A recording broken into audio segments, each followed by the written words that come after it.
Bien, bonjour tout le monde. Je suis Stéphanie Côté, je suis travailleuse sociale. Aujourd'hui, je suis accompagnée de mon collègue Jean-François Lacoste, qui est aussi travailleur social.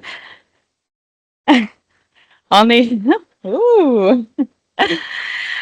On est très heureux d'être ici aujourd'hui pour venir vous présenter les bonnes pratiques qu'on a développées chez nous, dans un milieu institutionnel, pour les membres de l'entourage et qui prend source au croisement des savoirs d'un côté sur la proche aidance et de l'autre sur les troubles concomitants. Alors, le plan de notre présentation aujourd'hui, on va tout d'abord vous présenter le mandat de la clinique des troubles concomitants. Par la suite, on va rapidement explorer les principaux enjeux et caractéristiques des membres de l'entourage à notre clinique avant de terminer en vous présentant les grandes lignes des services qu'on a développés auprès de cette clientèle-là. Mais tout d'abord, la clinique des troubles concomitants, qui sommes-nous? Nous sommes une clinique externe à l'Institut universitaire en santé mentale de Montréal.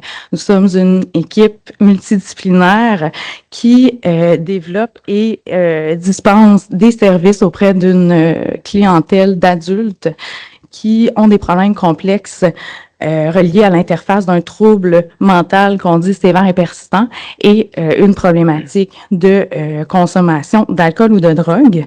Parmi les services qu'on offre, on a surtout la prise en charge de cette clientèle-là à partir d'un modèle de case management, c'est-à-dire que tout nouvel usager dans nos services va se voir attribuer minimalement un intervenant pivot ainsi qu'un psychiatre.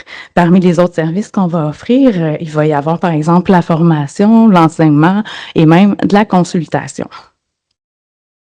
Good. Alors, Jean-François Lacoste, travailleur social. Donc, pour mieux comprendre les enjeux que vivent les membres de l'entourage, on va d'abord dresser un portrait du profil de leurs proches qui sont les usagers de la clinique des troubles concomitants.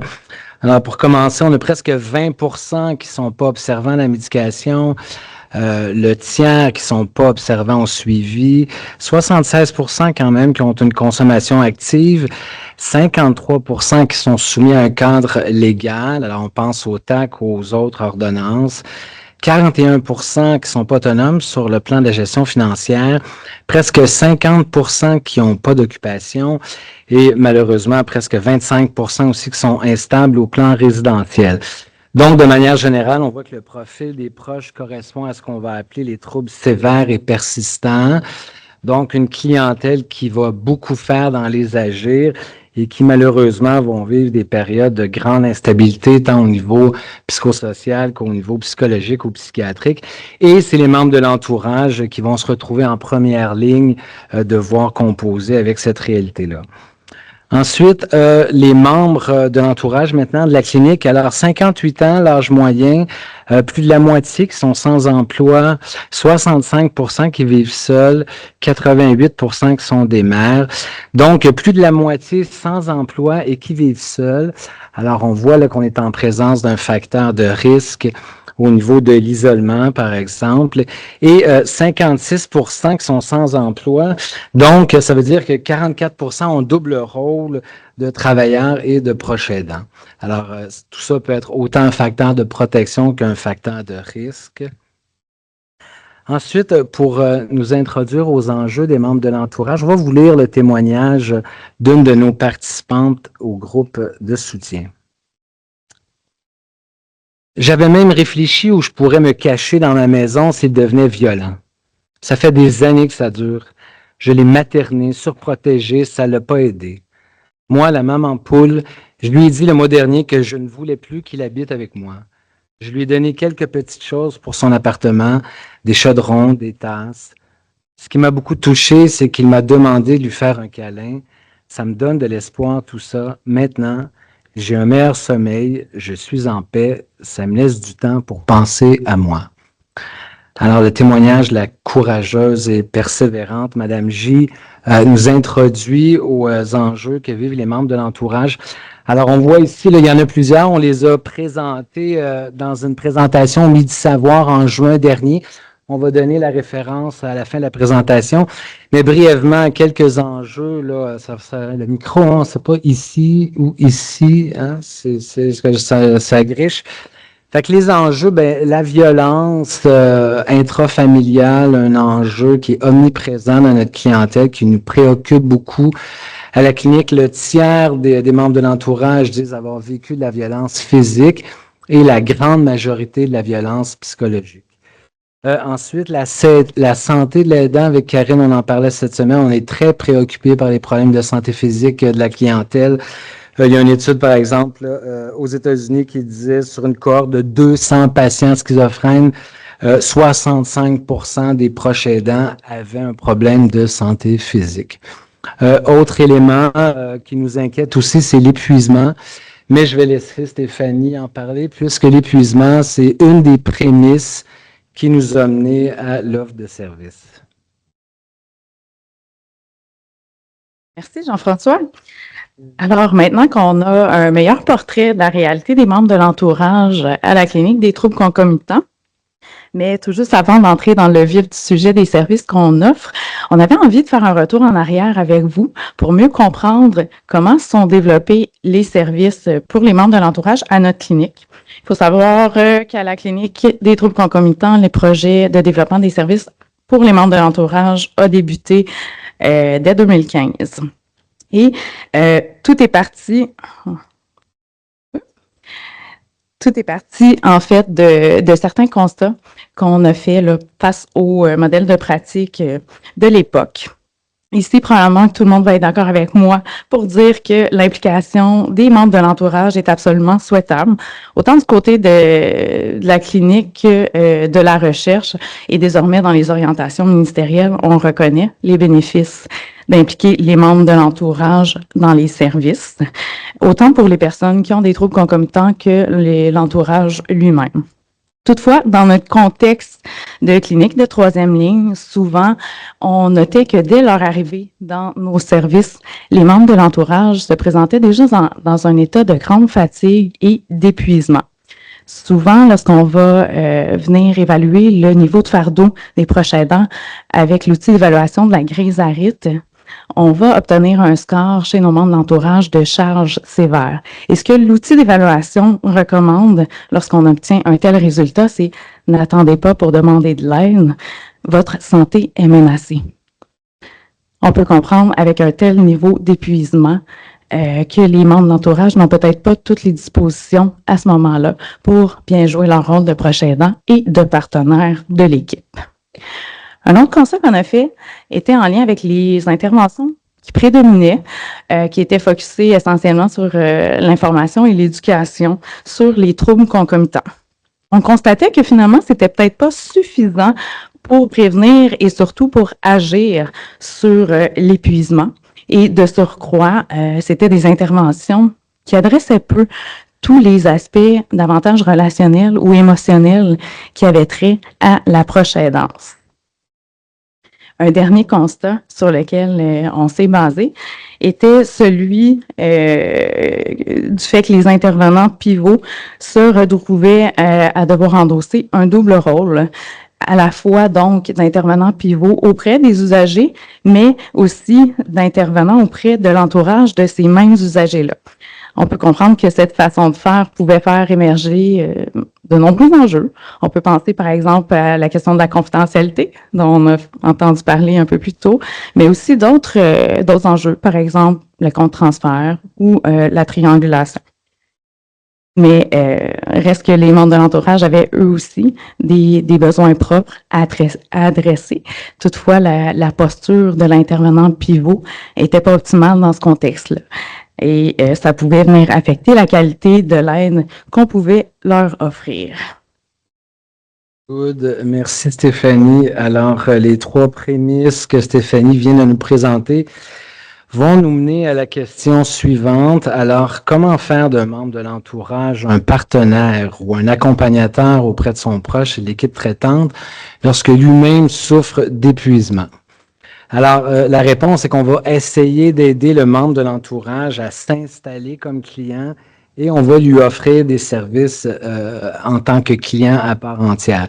Alors concrètement, on va inviter le membre de l'entourage à explorer son vécu émotionnel et relationnel en lien avec son rôle de proche aidant et avec l'idée que ce travail-là, progressivement, va l'aider à agir sur son épuisement et lui fournir de nouvelles ressources personnelles pour être capable de poursuivre son lien comme proche aidant. Évidemment, plus facile à dire qu'à faire. Deux obstacles, un institutionnel. Nous, à l'Institut universitaire en santé mentale de Montréal, on n'avait pas le loisir d'ouvrir des dossiers au nom du membre de l'entourage, seulement patient. Donc, si on ne peut pas ouvrir des dossiers au nom du membre de l'entourage, pas d'évaluation, pas de plan d'intervention, donc peu de leviers pour intervenir. Alors, on a dû faire des revendications, des représentations auprès de la direction pour être capable d'ouvrir des dossiers au nom du membre de l'entourage.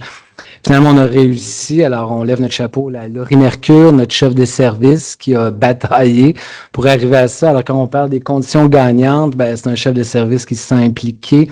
Alors, c'était une condition gagnante, comme on dit.